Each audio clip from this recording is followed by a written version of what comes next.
the First Lady of the Republic of Kenya, Mama Rachel Ruto, the Cabinet Secretary, Ministry of Education, Honorable Julius Migozi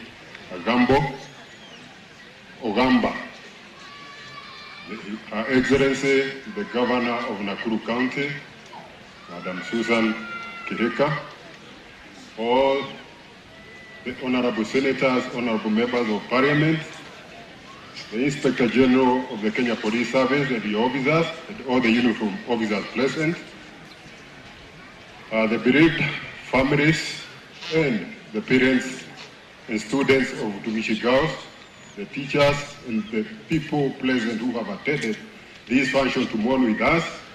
I want to take this opportunity on my own behalf, on my family, and the members of the BUM, which has already been dissolved, to convey my sincere condolences to the family, friends, relatives, and the fraternity of the Utumishi Girls. Our condolences following the death of our students who perished in this unfortunate incident.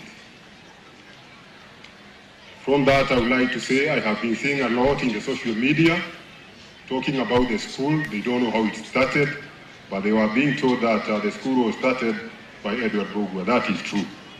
I'm the one called Edward Mbugua. The school started, we started in 2018. I was in my first year as the Deputy Inspector General of the Kenya Police Service.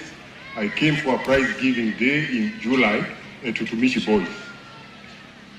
When I was there, one of the parents challenged us. He asked us, "You policemen, do you only give birth to boys and not to girls? Why did you build a school for the boys and you forgot about the girls?" Maybe the parent was not aware that when the boys' school started in 1993, it was a mixed school. But let alone, a decision was made to separate the boys and the girls. And that is how the school was separated. So I challenge the parent, if you are ready for us to build a school for the girls, I'm ready to lead in starting the school. And then I donated Kenya shillings, 100,000 shillings to start the school. I challenge the parents and those people who are present this time to start contributing for the school. By the end of the contribution, we had only contributed 310,000, which I handed over for custody to Mr. Minor, the principal for Utumishi Boys. Let alone when I returned to the office, I wrote a signal to all my regional police commander to set aside the officers on the importance of having a girls' school. After some time, I saw that was not enough. The message was not conveyed in the manner which I expected the message to be conveyed.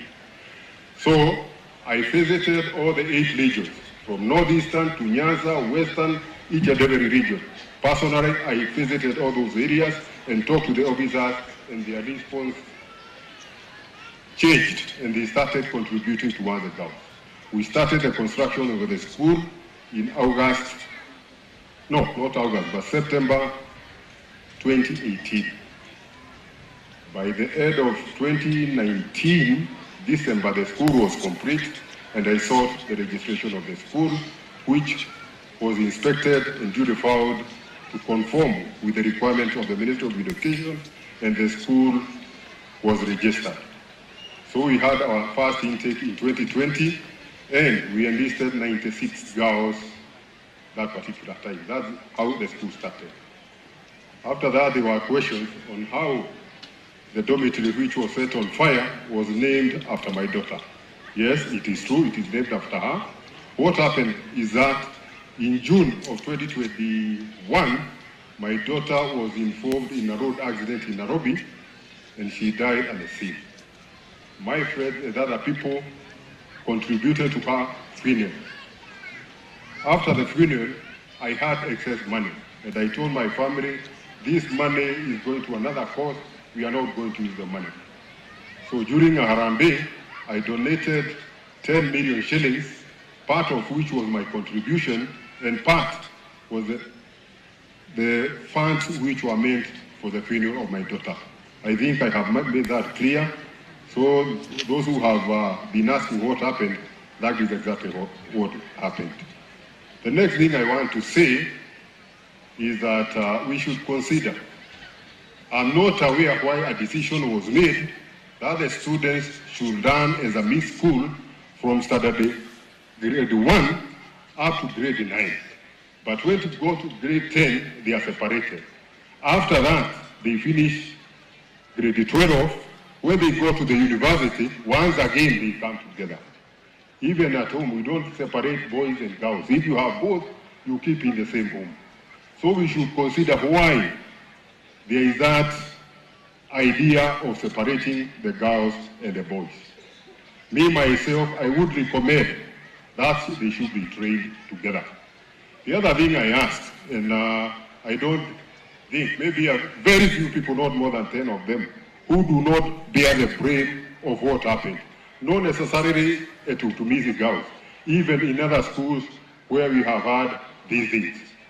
Because myself, I'm to blame. I started the school, and this is why this thing happened. The BOM of the school was also to blame. Why?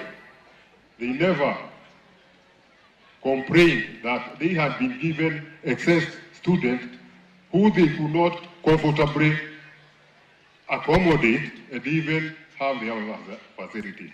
We never complained, even though we are told.